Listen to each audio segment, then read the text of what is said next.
Okey, bila kita sebut pasal ejen AI, apa yang terlintas kat fikiran? Mesti macam skrip super canggih yang boleh buat apa saja kan? Tapi, realitinya tak semudah tu. Nak bina satu ejen yang betul-betul kita boleh harap, itu cabaran sebenar. Kita akan kupas sikit kenapa ia bukan setakat pasal kod dan ada macam-macam jerat tersembunyi yang boleh buat ejen kita tu jadi satu masalah besar, bukan penyelesaian.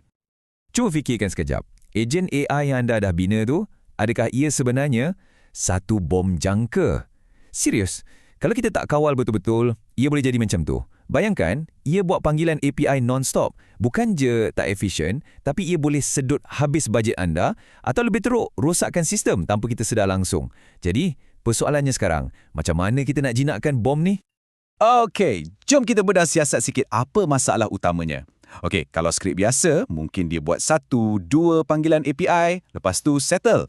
Tapi ejen AI, cerita dia lain. Satu tugasan mudah pun mungkin perlukan beratus-ratus panggilan. Inilah yang buat dia sangat power. Tapi, pada masa yang sama, inilah yang buat dia jadi sangat bahaya kalau kita tak letak pagar keselamatan yang betul. Nah, inilah dia. 3 mimpi ngeri untuk setiap pembangun ejen AI. Serius, tanpa satu lapisan kebolehpercayaan, ejen anda tu pasti akan jatuh dalam salah satu lubang ni. Sama ada dia terperangkap dalam infinite loop, buat panggilan sampai subuh sambil bakar duit anda, atau dia terus crash bila kena rate limit API. Dan yang paling menakutkan, kos yang melambung tinggi secara senyap-senyap, macam pencuri dalam gelap. Jom kita tengok satu-satu kegagalan ni dengan lebih dekat. Sebab, dengar sini baik-baik, isunya bukan kalau ia akan jadi, tapi bila ia akan jadi. Ini benda yang pasti. Dan bila kita dah faham apa yang confirm akan rosak, barulah kita boleh mula bina sesuatu yang betul-betul tahan lasak. Okey, kegagalan nombor 1. Yang ni paling common kita akan jumpa. Head kadar atau rate limits.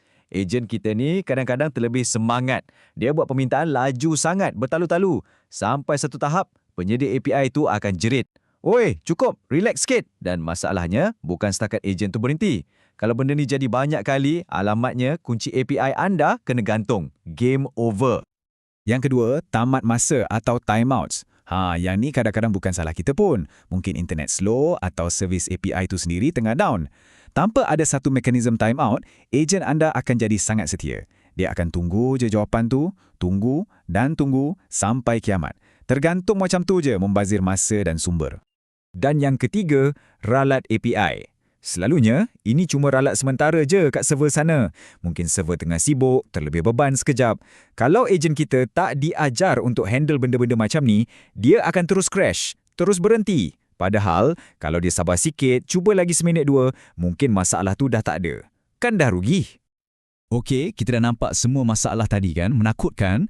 Jadi, apa ubatnya? Solusinya bukan dengan kita tampal satu-satu masalah tu, tak. Sebaliknya, kita bina sesuatu yang lebih fundamental. Kita panggil ia engine. Anggap je engine ni macam bodyguard peribadi untuk ejen kita. Satu lapisan keselamatan yang kita boleh guna berulang kali yang akan jaga setiap satu panggilan yang ejen kita buat. Dan inilah dia toolkit dalam enjin keselamatan kita tu. Pertama, max retries. Yang ni macam bagi ejen kita peluang kedua atau ketiga bila ada ralat sementara. Jangan cepat putus asa. Kedua, rate limit slip. Yang ni macam cakap kat ejen, relax sekejap, bagi laluan sikit bila dah kena rate limit. Jangan gelojoh. Dan akhir sekali, timeout seconds. Ini untuk pastikan ejen kita tak tunggu jawapan sampai bila-bila. 3 benda ni, inilah jantung kepada sistem yang boleh dipercayai. Okey, sekarang enjin kita dah stabil, dah tahan lasak, bagus. Tapi ada satu lagi penjaga yang super penting.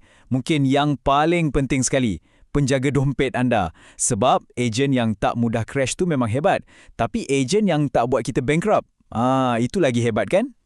Memperkenalkan request budget. Dan biar saya jelaskan, ini bukan cadangan tau. Ini undang-undang. Satu had keras tak boleh nego untuk jumlah panggilan API yang ejen boleh buat dalam satu sesi. Dan bahagian paling penting, paling kritikal kat sini, ia sengaja direka untuk kira sekali cubaan semula atau retries. Kenapa? Sebab ada satu senario ngeri yang kita nak elakkan dengan apa cara sekalipun. Falsafah dia simple je. Biarlah ejen kita ni gagal dengan cara yang bijak, cara yang selamat. Biar dia berhenti dan bagi mesej yang jelas, bos, bajet dah capai had. Ini jauh-jauh lebih baik daripada dia senyap-senyap, cuba lagi dan lagi, beratus-ratus kali dan keringkan semua kredit API anda tanpa anda sedar. Ingat ni, kegagalan yang kita boleh nampak, yang kita boleh jangka, itu sebenarnya kawan kita. Okey, cakap-cakap macam ni memang senang kan? Tapi untuk benda macam ni, anda kena tengok dengan mata kepala sendiri, baru betul-betul masuk. Jadi, jom kita tinggalkan teori sekejap dan masuk ke bahagian pembuktian. Saya memang galakkan anda semua untuk cuba uji sendiri jaring keselamatan ni, biar anda sendiri rasa betapa kukuhnya ia. Cara nak uji senang sangat. Macam ni. Pertama, set request bajet anda tu rendah gila. Letak 2 je contohnya. Lepas tu, dalam kod anda, sengaja paksa ejen tu untuk buat 3 panggilan. Agak-agak apa jadi? Anda akan nampak panggilan pertama berjaya. Panggilan kedua berjaya. Panggilan ketiga, bam, gagal serta-merta dengan mesej ralat yang jelas. Pintu bajet dah ditutup rapat. Inilah bukti konkret yang enjin anda betul-betul berfungsi. Jadi apa kesimpulannya? Inilah mesej paling utama. Sebelum kita sibuk berangan nak jadikan ejen kita ni super genius, boleh selesaikan masalah dunia, kita kena pastikan asas dia, tapak dia, betul-betul kukuh. Membina enjin yang selamat dan boleh dipercayai ni, ia bukan satu pilihan. Ia adalah syarat wajib untuk sesiapa saja yang serius nak bangunkan ejen AI. Okey, jadi sekarang enjin kita dah jadi kebal. Ia tak akan crash sesuka hati. Ia tak akan terlebih belanja. Tahniah, kita dah selesaikan separuh daripada masalah besar. Tapi, ingat, ini cuma tapak, asas. Persoalan yang lebih menarik sekarang, macam mana kita nak bina otak yang betul-betul pintar di atas tapak yang kukuh ni? Yang itu cerita lain. Fikir-fikirkanlah.